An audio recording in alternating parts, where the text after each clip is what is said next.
Good morning. Welcome to Blue Valley Christian Church. I am Pastor Lois Kelly, the pastor here at Blue Valley Christian Church, and we welcome you to our online worship. I invite you to share this video, give it a thumbs up, give it a like or a heart for love, and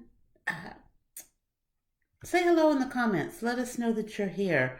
It doesn't always tell me who's on. It lets me know how many people, but no names. So let me know you're here. Whether you're watching this live or you're watching it later as a replay, we can interact through the comments. So put a comment in there. Let us know that you're here, and we can respond through those comments. So I hope you all are having a wonderful day. I have on my Chiefs Super Bowl shirt, cheering them on to a win in the playoffs today. So hopeful, and they are going to go all of the way. Is my prayer, is my hope. But I am ready for the game this afternoon. So, good morning, Susie. Good morning, Veronica. Glad to have you here with us this morning. And I want to say hello to our friends at Silvercrest at Deer Creek that watch this video later in the afternoon. Just to say hello. We miss you, and we long for the day when we can be back and meet again in person. And that day will come. Now that we have a vaccine on the horizon, it's still going to be a while before it's safe, but we're headed in that right direction. And so for that, I am thankful. And I am happy about that. So, like I said, share this video, help get the word out to others. There's a link in here to our website. Go to that, learn a little bit more about us and our mission. And message me, or text me, or call. If you have any questions about Blue Valley Christian Church, I would love to chat with you. So, good morning, Cynthia. Good morning, Alyssa. Glad you're on this morning. I miss you guys so much. I hope you're doing good. Well, we are going to move right into our worship this morning. We are gathered here to celebrate life's beauty and find healing for its pain, to honor our kinship with each other and with the earth, to create a more compassionate world, beginning with ourselves.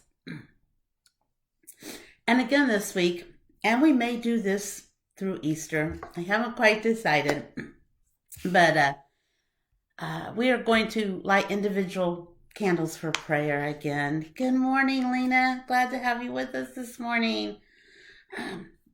So instead of our one flame, we are going to light individual candles for our prayers of concern and our prayers of joy.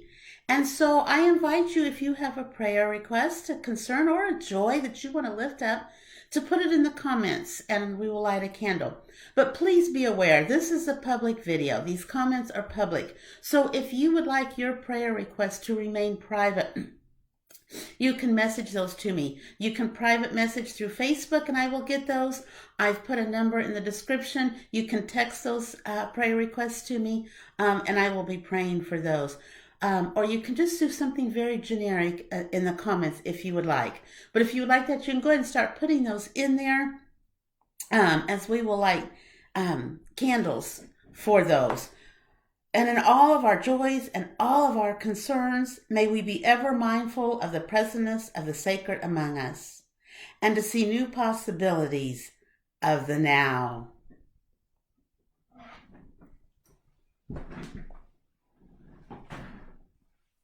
And so I light a candle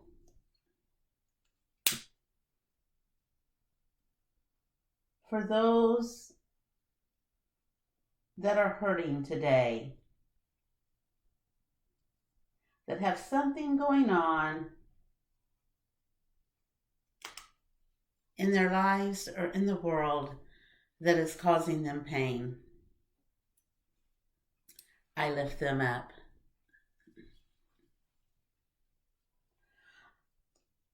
I light a candle for Sheila.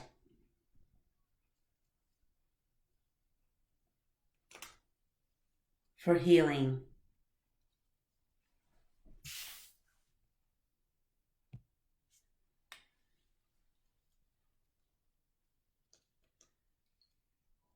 I light a candle as we approach Martin Luther King Day, that we may see a day when equality comes and racism ends.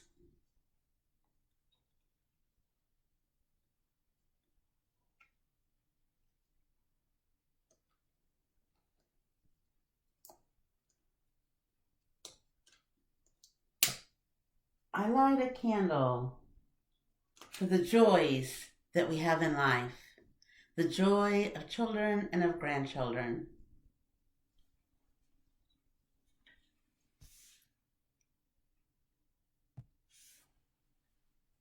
And if there are any other prayer requests, you feel free to go ahead and put those in the comments, and we will light a candle for those. And so now I also light a candle for all of those prayer requests that are unspoken, that we hold in our hearts.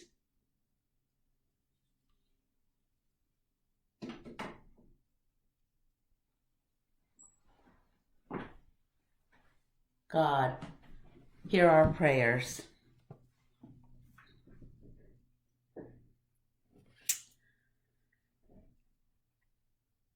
As we come into today and go into tomorrow, as we celebrate Martin Luther King Day tomorrow, I have a video I want to share with you. It was put together by University Christian Church in Maryland. Their pastor is Reverend Nathan Hill. And in a Facebook group that I'm a part of, he shared this video and offered it up to any clergy that wanted to use it in their worship services today. What it is it's just a short little video, less than 5 minutes, and it's different people reading sayings, different quotes from Martin Luther King Jr., and they give where it was that he said that, what speech was that, what was going on at that time. So I found it very uplifting. It's some quotes that we might not think about because, we always get stuck on his one of I have a dream, and that's important. But there was so much other that he said, so much wisdom. And so some of that comes out.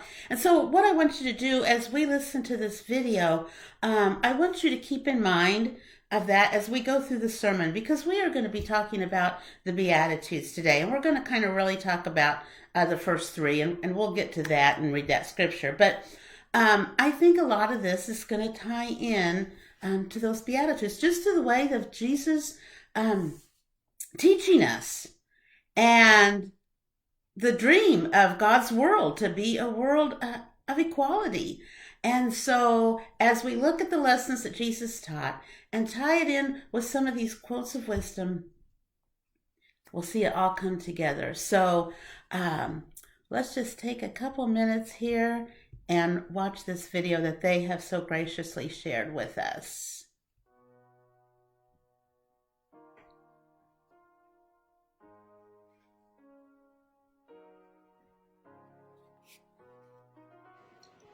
The function of education is to teach one to think intensively and to think critically. Intelligence plus character. That is the goal of true education. Taken from an article entitled The Purpose of Education, written by Dr. King, in the Morehouse College student newspaper, The Maroon Tiger, in 1947. The nonviolent approach does not immediately change the heart of the oppressor. It first does something to the heart and souls of those committed to it. It gives them new self-respect. It calls up resources of strength and courage that they did not know that they had. Finally, it reaches the opponent and so stirs his conscience that reconciliation becomes a reality. From the book Stride to Freedom about the Montgomery bus boycotts, and fight to end segregation. Freedom is never voluntarily given by the oppressor. It must be demanded by the oppressed. Written by Dr. King in the letter from Birmingham City Jail, 1963. We have also come to this hallowed spot to remind America of the fierce urgency of now. This is no time to engage in the luxury of cooling off or to take the tranquilizing drug of gradualism. Now is the time to make real the promises of democracy. From the I Have a Dream speech in Washington, D.C., August the 28th, 1963, delivered on the steps of the Lincoln Memorial. We must be concerned not merely about who murdered them, but about the system, the way of life, the philosophy which produced the murderers. From the eulogy for the martyred children, 1963, delivered at the funeral service for 3 children killed in the Birmingham church bombing. I believe that unarmed truth and unconditional love will have the final word in reality. This is why right, temporarily defeated, is stronger than evil triumphant.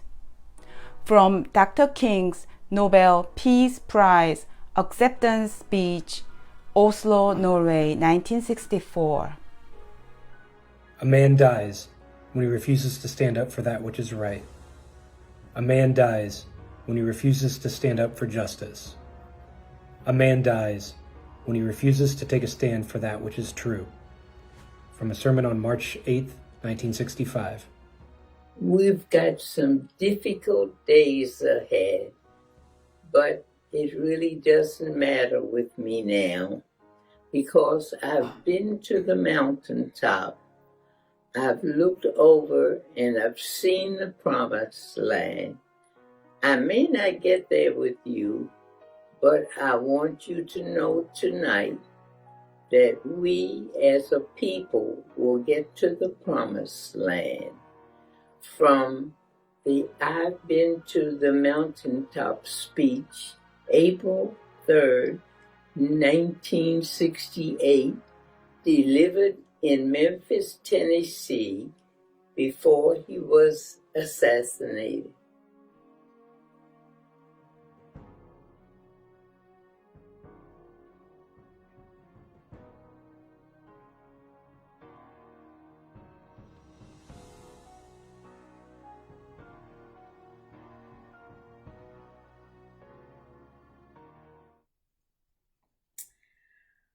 We give thanks to University Christian Church in Maryland for sharing that video with us.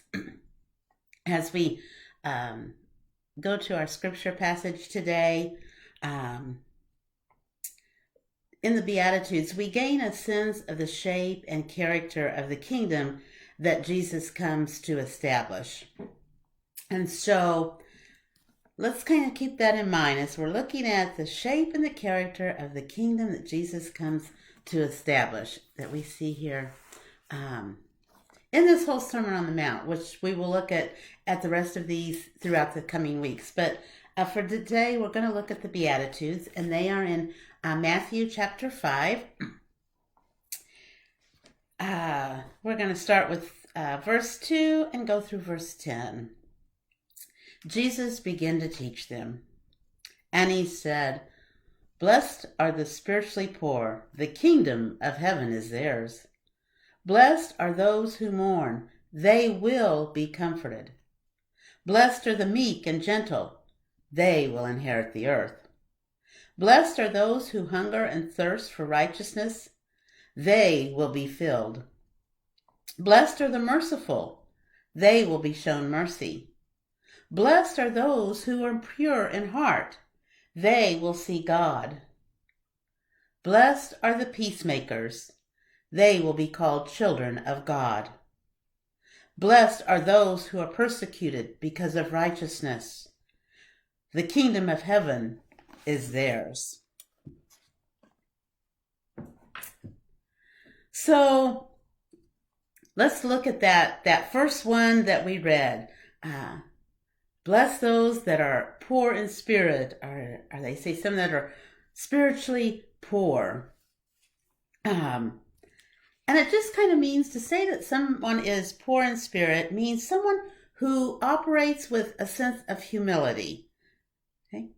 I know today we look at humility as a negative word. It's not.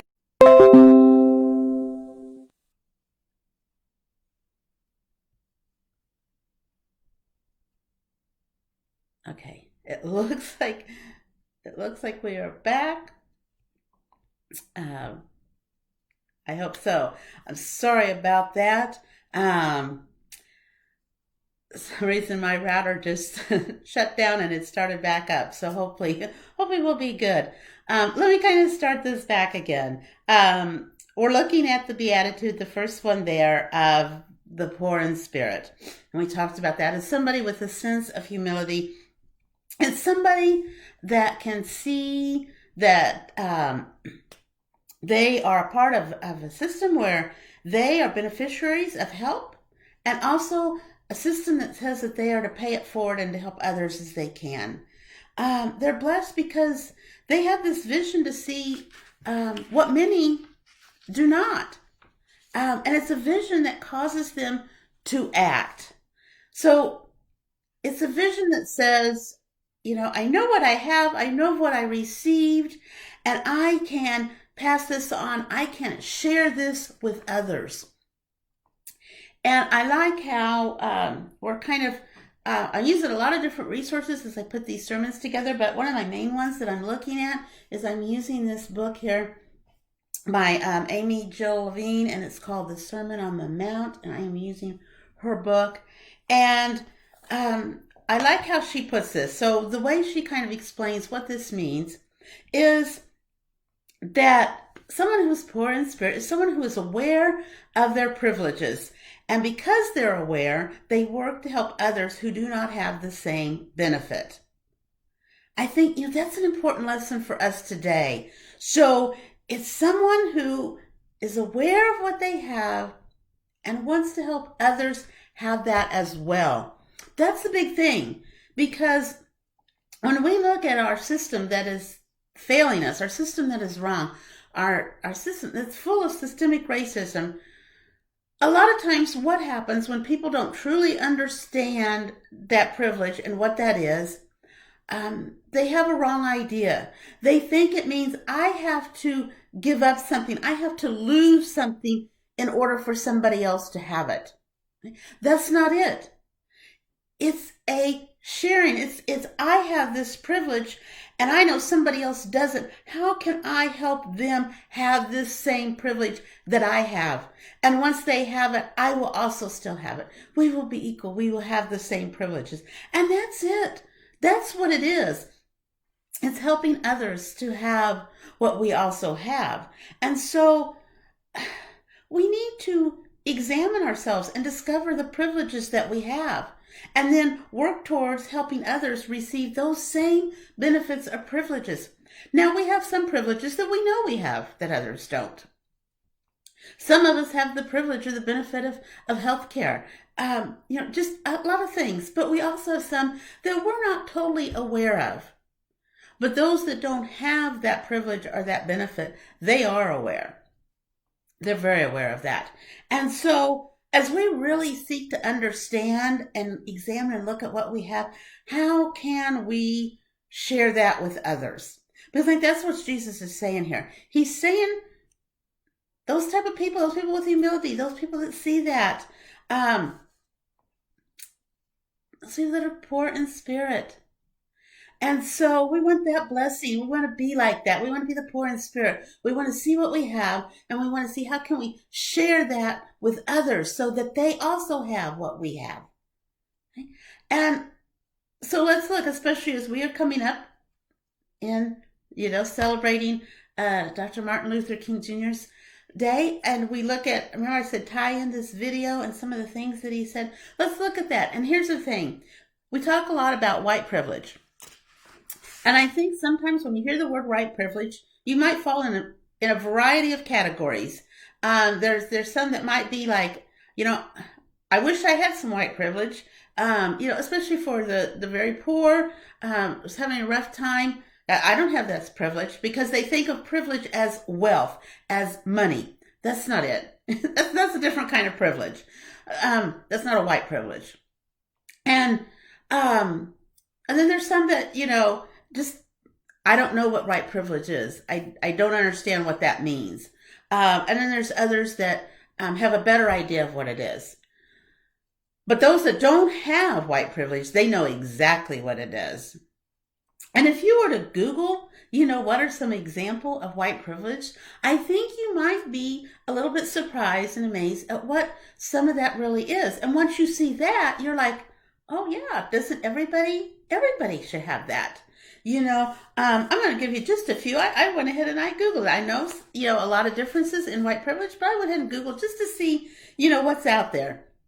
And one that is shopping. Okay, have you ever thought of shopping as a white privilege? Here's what it is. Imagine if you're white, you're going shopping, and you look in the cosmetics section for a brand of foundation that matches your skin tone. Are you afraid that maybe your shade doesn't exist? Most likely not. That's white privilege. There's going to be a shade. If you walk into a store, do you assume that employees might be looking at you because they think you're going to steal something because you can't afford it? Again, probably not. These kind of worries don't exist when you've been afforded white privilege. I can go in a store and I don't worry about or assume or think that a store employee, undercover security guard, the cashier, whoever is going to be either following me around the store or constantly watching me. That doesn't happen. A lot of times I have to look for somebody to help me if I have a question because they're not around.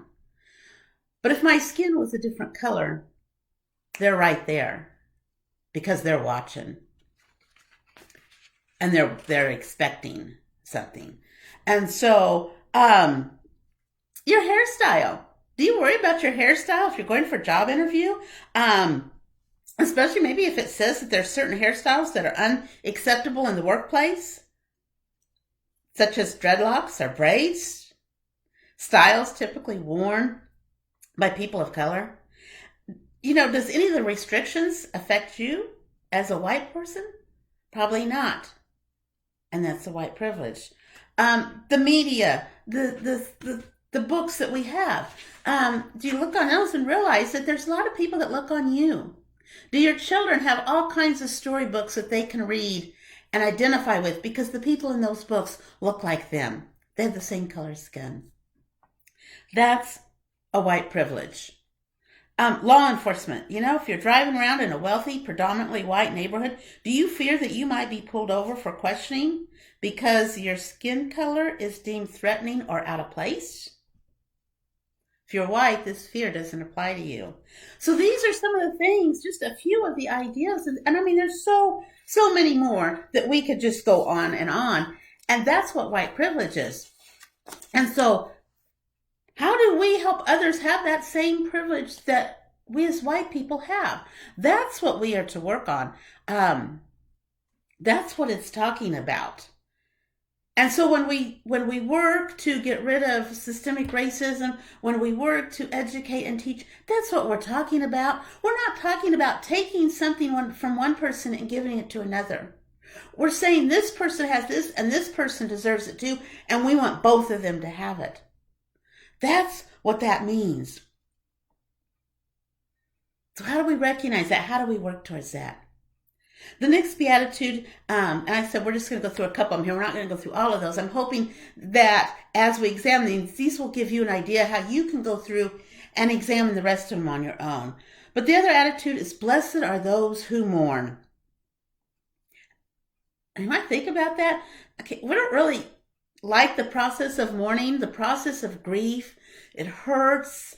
And to think you're blessed because you mourn. But to mourn means that you love someone. Perhaps you loved a person that died and you desperately miss them.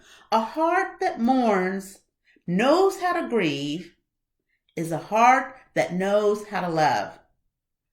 So you get that? A heart that mourns, that grieves, is a heart that knows how to love. And we mourn for many things besides the death of a loved one. We mourn for the abused child, for the victims of violent attack, for the veterans who gave their life. Many things we mourn. But we can take comfort in the fact that we care. Because there's many that don't care, that don't grieve. So have you ever looked at that? Grieving means that you care. It's a way that means that you know how to love. Okay? And now, let's look up wait a minute. Before I leave that word, I also just want to say, sometimes when people are mourning, when they've lost a loved one, and it's because they've loved that person that they're in such grief and mourning and in such pain. And a lot of times we don't know what to say. And we try to come up with stuff. We might say, oh, I'm sorry for your loss. And I'm personally, I don't really care for that because I didn't cause the loss. Why am I sorry? And what we mean is, I hate that you're hurting. I see your pain. I wish I could take your pain away. That's really what we're trying to say. Or we say things that really aren't meaningful, But perhaps what if we just, name the person that died, May, whatever their name is, may their memories be a blessing to you. Something that says that love that you have, that's what's important.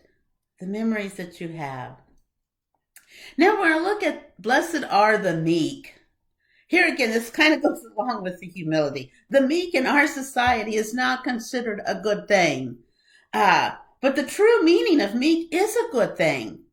A meek person is one with great authority, but who doesn't lord it over others. One who is meek listens. Really listens to those in need and seeks for ways to share the resources. So it goes along way with our first one there, the poor in spirit, those who humble. They don't lord it over. Those that are meek, they look beyond themselves and they use their resources wisely and they use them in ways to help others. Use them wisely in ways to help others. And here's the example, because then it says, they will inherit, the land, or they will inherit the earth. It's not a windfall. This inheritance is not a windfall. It's a responsibility. It means being given something that is treasured.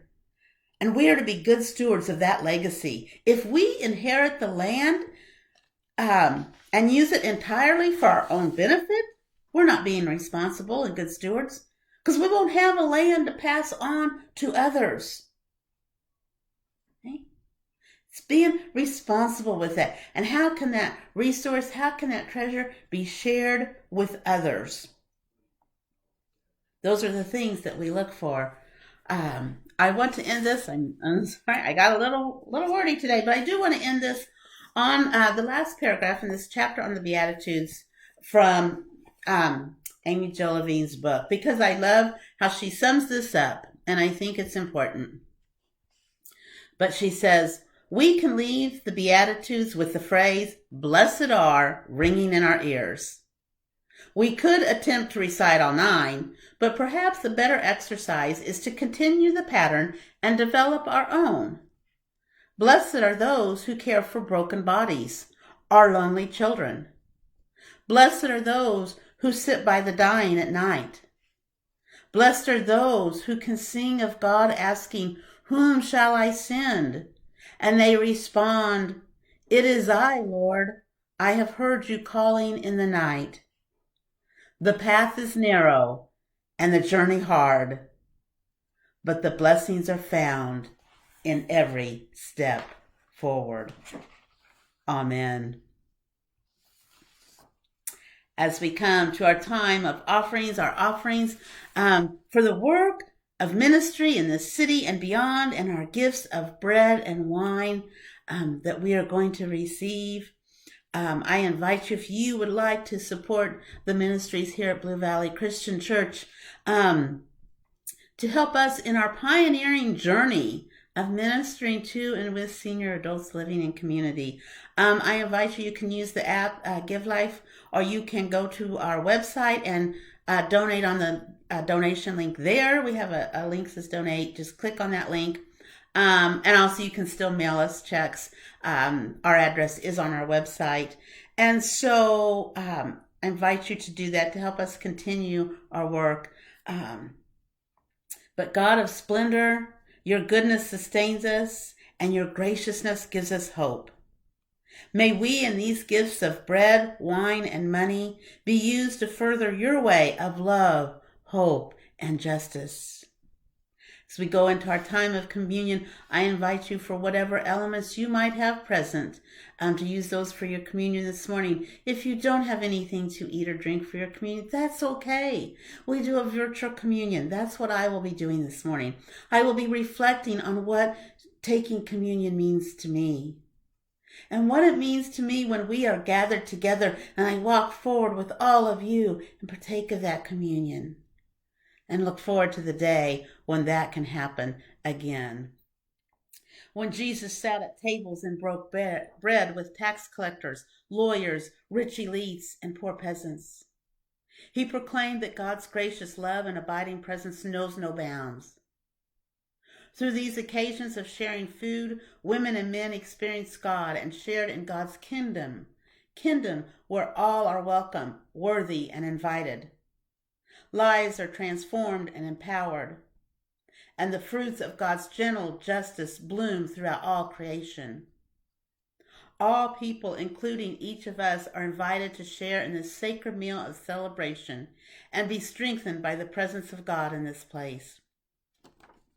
Gracious God, may this meal be for us an Emmaus meal, where we encounter your presence in the sharing of this food, as the disciples did at their meal in Emmaus. May the sharing of this food also be a taste of your kingdom. Holy God, so we may be strengthened to be your joyful and hopeful disciples. And may we share in your kingdom of love, justice, and mutuality with those around us, as we now partake of our communion.